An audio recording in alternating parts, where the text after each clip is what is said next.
দর্শক, লিবরি section TV কানাডার রাজনীতির কথনে স্বাগত জানাচ্ছি। আমি আতিকুর রহমান।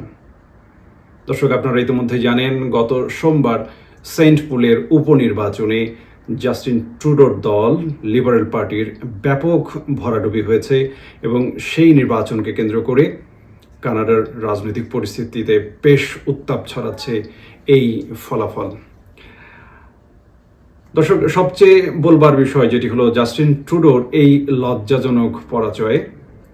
জাস্টিন ট্রুডো যেভাবে অস্তিত্ব সংকটে পড়েছে, একাধারে তার যে দল লিবারেল পার্টি, সেই পার্টির প্রধান হিসেবে তার দল একটা অস্তিত্বের সংকটের মুখে পড়েছে। এমন যখন অবস্থা, সেই অবস্থায় গত 30 বছর যাবৎ যেই সিটটি ধরা হতো লিবারেল পার্টির একটি ঘাঁটি হিসেবে বিবেচনা করা হতো, সেই সিটটি 30 বছর পর একটা পরাজয়ের স্বাদ বরণ করতে হলো লিবারেল পার্টি এবং খোদ জাস্টিন ট্রুডোকে। এটি নিঃসন্দেহেই একটি লজ্জাজনক বিষয়। একই সাথে এই নির্বাচনটিকে, যেটি মনে করা হচ্ছিল জাস্টিন ট্রুডোর পক্ষে জনমত এবং গ্রহণযোগ্যতার প্রশ্নে এটি একটি গণভোটের সামিল হিসেবে তারা এটিকে চিহ্নিত করেছিল, একাধারে খোদ জাস্টিন ট্রুডো তিনিও বলেছিলেন এই যে নির্বাচনটি, যেটি হচ্ছে সেন্ট পুলের উপনির্বাচন, এই নির্বাচনটি আগাম জাতীয় নির্বাচন যেটি অনুষ্ঠিত হবে সেটিরই একটি প্রতিচ্ছবি বলে তিনি জানিয়েছেন। তাহলে দর্শক, এই নির্বাচনে, সেন্ট পুলের উপনির্বাচনে লিবারেল পার্টি এবং জাস্টিন ট্রুডোর যে ব্যাপক ভরাডুবি হলো, তার মানে কানাডা জুড়ে একটি প্রশ্ন এখন ঘুরপাক খাচ্ছে যে আগাম যে জাতীয় নির্বাচন আসছে সেটিতেও কি জাস্টিন ট্রুডো এবং তার দল লিবারেল পার্টির এরকম গোহারা হারবে? এটি প্রশ্ন এখন জনমনে ভেসে বেড়াচ্ছে।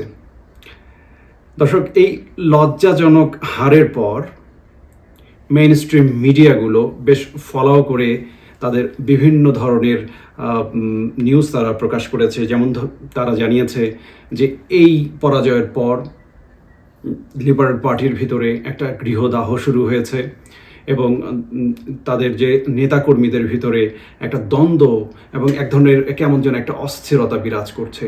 এই দ্বন্দ্ব এবং অস্থিরতাকে জাস্টিন ট্রুডো কীভাবে সামলাবেন সেটিও এখন একটি বড় প্রশ্ন হয়ে দাঁড়িয়েছে জাস্টিন ট্রুডোর সামনে। এবং তারই ফলশ্রুতিতে জাস্টিন ট্রুডোকে লিবারেল পার্টির প্রধানের পদ থেকে সরে যেতে এক ধরনের চাপ প্রদান করা হচ্ছে বলে অনেকেই সেটিকে প্রকাশ্যে এবং অপ্রকাশ্যে বলার চেষ্টা করছেন। এখন দেখবার বিষয় জাস্টিন ট্রুডো তার রাজনৈতিক দূরদর্শিতা এবং নেতৃত্বের গুণে তিনি কিভাবে এই বিষয়টিকে সামলে নিতে পারবেন। সবচেয়ে মজার বিষয় হলো জাস্টিন ট্রুডোর একজন মন্ত্রী মার্ক মিলার, তিনি যেমনটি জানিয়েছেন যে বাতাসে যে ভেসে বেড়ায় সব কথা, এটি আসলেও সত্য নয়, বরং জাস্টিন ট্রুডোর হাতে কানাডা এবং কানাডার রাজনীতি নিরাপদ রয়েছে এবং তার নেতৃত্বে কানাডা যেভাবে এগিয়ে যাচ্ছে সেই ধারাবাহিকতা বজায় রাখতে লিবারেল পার্টির প্রধানের পদ থেকে জাস্টিন ট্রুডোর সরে যাওয়ার কোনো সম্ভাবনা নেই, এরকম কোনো সম্ভাবনা তিনি দেখছেন না। তিনি বরং বলেছেন, হ্যাঁ, সেন্ট পুলের উপনির্বাচনে লিবারেল পার্টির গত 30 বছর সেই সিটটি তাদের হাতছাড়া হয়েছে, বরং তার পিছনে যদি কোনো কিছু করবার থাকে সেটিকে সংঘবদ্ধভাবে রিস্ট্রাকচার্ড কিভাবে করা যায় সেটির পক্ষে তিনি মতামত দিয়েছেন। তিনি তো সরকারের একজন মন্ত্রী। অন্যদিকে জাস্টিন ট্রুডো সরকারের সাবেক 2জন মন্ত্রী এবং খোদ বর্তমানে একজন এমপি যিনি নিউ ব্রান্সউইকের, তিনি পত্রিকা মারফত একজন বিজ্ঞপ্তি আকারে তিনি বলেছেন যে জাস্টিন ট্রুডোকে অনতি বিলম্বে যে কেন্দ্রীয় ন্যাশনাল যে ককাসের যে মিটিং, সেই মিটিংটিকে তাকে কল করার জন্য তিনি তাগিদ দিয়েছেন। একই সাথে তিনি জানিয়েছেন যে জাতীয় যে যে দলের যে প্রধানের পদ জাস্টিন ট্রুডোর লিবারেল পার্টির, সেটি থেকে জাস্টিন ট্রুডোকে তিনি পদত্যাগের জন্য তিনি স্পষ্টতই বলেছেন। বিষয়টি কোন দিকে করাচ্ছে সেটিও এখন একটি দেখবার বিষয় হয়ে দাঁড়িয়েছে। তবে দলের ভিতরে এবং অভ্যন্তরে এমপিদের ভিতরেও ককাসের যে মিটিংটি, সেই মিটিংটির ব্যাপারে কল করার বিষয়ে জাস্টিন ট্রুডোর প্রতি এক ধরনের চাপ আছে। জাস্টিন ট্রুডো খোদ স্বয়ং নিজেও জানেন যে এই মিটিংটি কল করার বিষয়ে তার উপর বিভিন্ন ধরনের চাপ আছে। কিন্তু জাস্টিন ট্রুডো তিনি যেমনটি জানিয়েছেন, তিনি প্রায় সব এমপিদের সাথে ওভার ফোনে 1-to-1 কনভারসেশন তিনি করেছেন এবং সব এমপি তাকে আশ্বস্ত করেছেন যে এইরকম পরিস্থিতি হবার তেমন কোনো সম্ভাবনা নেই।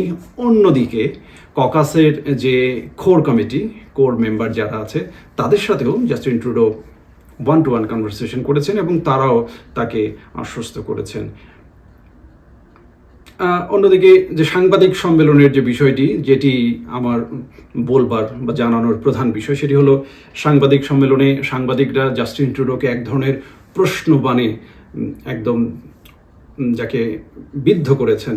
অনেক প্রশ্নের উত্তর জাস্টিন ট্রুডো সরাসরি দিতে পেরেছেন, অনেক প্রশ্নের উত্তর তিনি টেকনিক্যালি এড়িয়ে গেছেন এবং কিছু প্রশ্নের উত্তর তিনি একদমই জবাব দেওয়ার মতো অবস্থায় ছিলেন না।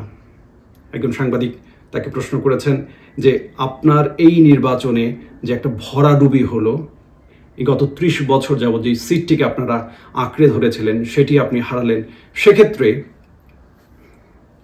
কানাডার যে রাজনৈতিক পরিস্থিতি সেটিকে আপনি কিভাবে সামলে দেবেন বা কিভাবে আপনি সামলাবেন? তাতে করে কি মনে হচ্ছে না যে এই নির্বাচন পরবর্তী পরাজয়ে আপনার দলের প্রধানের পদে থাকার নৈতিক অধিকার আপনি হারিয়েছেন বলে আপনি মনে করছেন কিনা?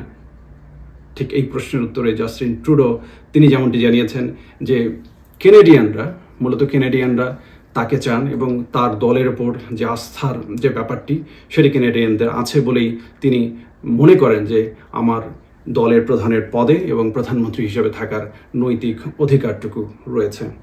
আরেকজন সাংবাদিক তাকে প্রশ্ন করেছে যে সব এমপিদের ভিতরে এবং বাহিরে এই খবরটি চাওয়ার হচ্ছিল যে আপনি ন্যাশনাল ককাসের যে আপনি মিটিংটি কল করছেন না কেন, সেই ভয়টি আপনার কোথায়?